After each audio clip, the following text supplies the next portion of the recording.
Welcome back to Mark Haney, igniting the entrepreneurial revolution with the HaneyBiz Project. Welcome back to the HaneyBiz Project, brought to you courtesy of Hub International. I'm Mark Haney, and today I am joined by Jason Cardinet, partner at Clifton Larsen Allen.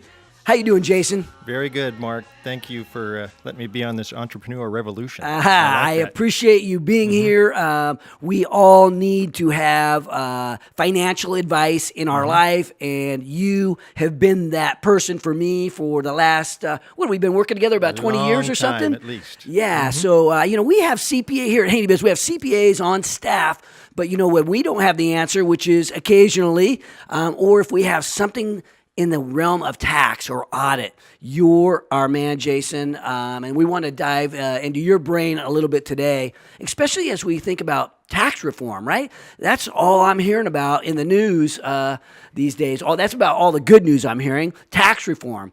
Can you give us an update? Sure. Again, it's been very nice to work with your family, Mark, for all these years, knowing all your brothers and your family, and it's been a really nice relationship. So glad you're helping with the family business. As far as, where we're at right now with tax reform is it's not final. We have a high degree of confidence that it will happen, and we'll probably hear all the details next week. But they've slowly started to release some of the details of what they're agreeing on. And so some of the high points are, one, the biggest issue is this corporate tax rate for what we call C corporations. They're dropping that down to 21% from 35%. Wow. A huge reduction. This C corporations are typically your larger corporations, multinational corporations. So they're going to have a lot of extra cash to do something with. Right. So, you think about that. What does that do from a competitiveness standpoint for the United States, where we maybe have had higher tax rates than other countries in the past? Now we're dropped down in there where we can be competitive? Well, as you know, the overall goal of President Trump is to keep business here. Okay. Keep it in the States. And so the more you drop rates, the more beneficial it is for corporations to stay here and to want to do business here.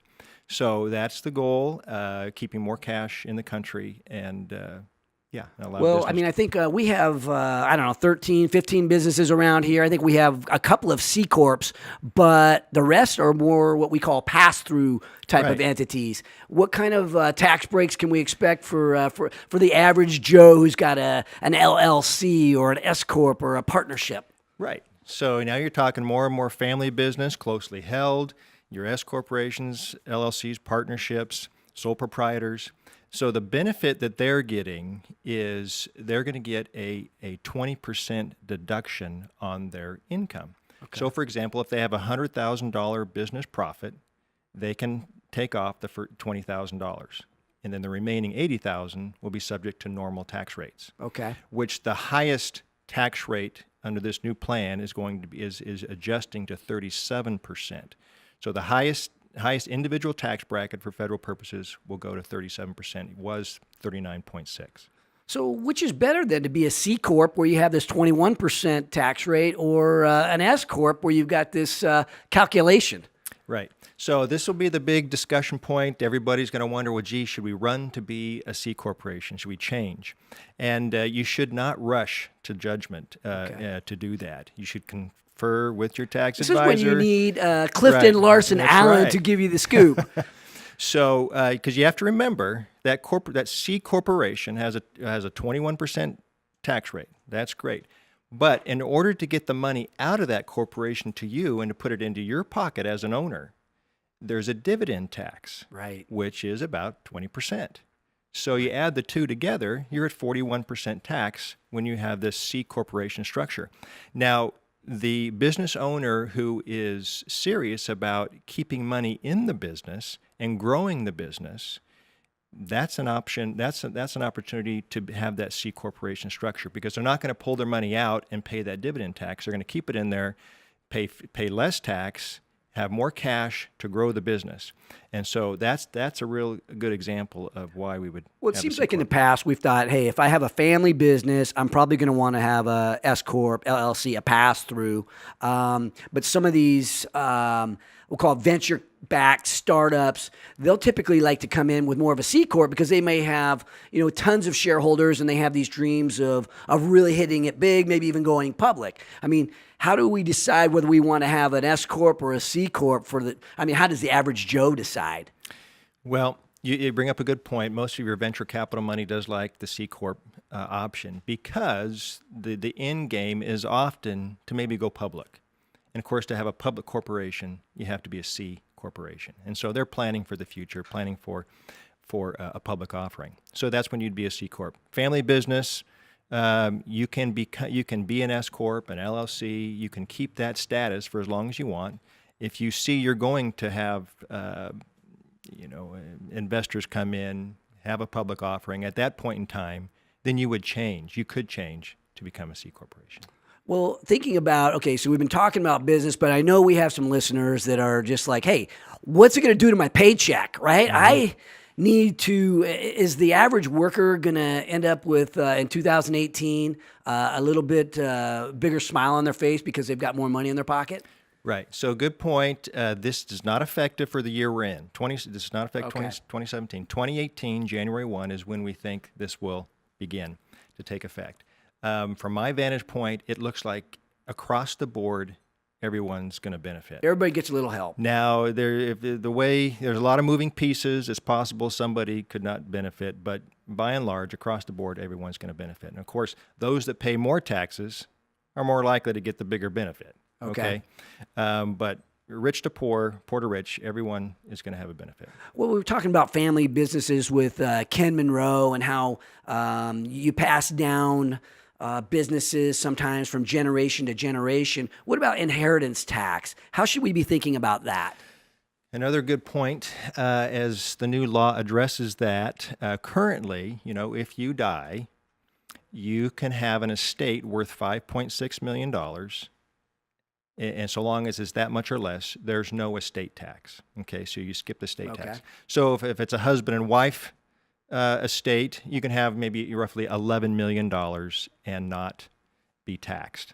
Okay, the new law doubles that.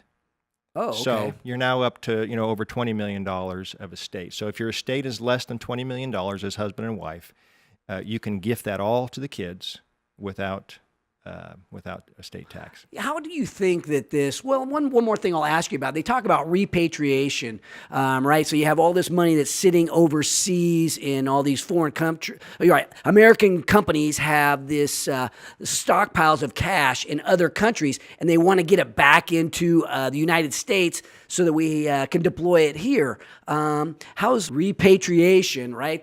How's that going to be affected here as this change is made? Well, it's looking like the way this tax law is rolling out is that it's going to kind of be forced to happen because they're going to deem that these corporations have repatriated their money. Okay. So it's going to be a deemed concept where it's for tax purposes, it's going to be forced to happen at a lower tax rate. But yeah, that's the overall goal, is to get that cash back here. This is all legal. You can have foreign operations, and when you have your foreign operations and you earn money overseas, if you keep it over there, it's not taxed by the United States because it wasn't earned in the United States. It was earned overseas. But there is a lot of money sitting in these corporations overseas, and Donald Trump wants to see if he can get that back. And again, to have more cash in the United States, more development, U.S. development, more manufacturing, what have you. So it looks highly likely that something very close to what we're talking about is going to be agreed upon this year and go into effect next year. What kind of macroeconomic consequences do you think that this is going to unleash? Yeah, that's a real good question. You look at one side, the negative side is, wow, this is just going to raise the deficit. It's not going to generate enough government, money to run the government. And of course, the other side is saying, the cash that will go back into corporate and individual and family bank accounts will allow and stimulate more growth. Right. And so, which pays more taxes. Right. We So have it's- economic growth, and we all pay a little bit more taxes because we're making some more money. That's right. Exactly. So it's yet to be seen, depends who you ask. And, but there's going to be a lot of extra cash, as a result of this. Well, one of the questions we asked at the beginning of the show is, who will tell your story? Like, what is your legacy going to be? And you have such a strong family, Jason. I admire what you've built, what you and Joan have built. Who's going to tell your story, and what do you think they're going to say? Well, it caused you to reflect when you asked that, Mark. And, I have 5 sons. And I think about what they might say about their mom and dad. And so my legacy is in my family and my wife and kids. We have 5 boys. They're all out of the house. They're all on their own. 4 of them are married, all doing great things. And so, it's not so much how much money I'm making, as I start to see my family. It's not so much how well I'm doing. It's about what kind of a impression and example I'm leaving for them. We have 6 grandchildren now. So as you think about your family, as we're growing up with our kids, we're can be a little short-sighted to think that it's just us. But now the posterity is growing. You can just see it blossoming, and so leaving a good family legacy is very important. Without a doubt, and you are definitely doing that, Jason, and you're helping a number of other families along the way, including mine. So I appreciate everything that you do. You have helped our businesses and helped us in many ways throughout the years. I want to thank you for sharing your story today, and hopefully we get some of that tax relief that we've been talking about. When we return, I will be joined by Tom Candris, Jason Waller, and Victor Assad, 3 men who have been affected by growing epidemic of addiction, and we will hear their plan to make it a change. Join the revolution at HaneyBiz.com, courtesy of the Entrepreneurs Organization of Sacramento and law firm Greenberg Traurig. This is the HaneyBiz Project.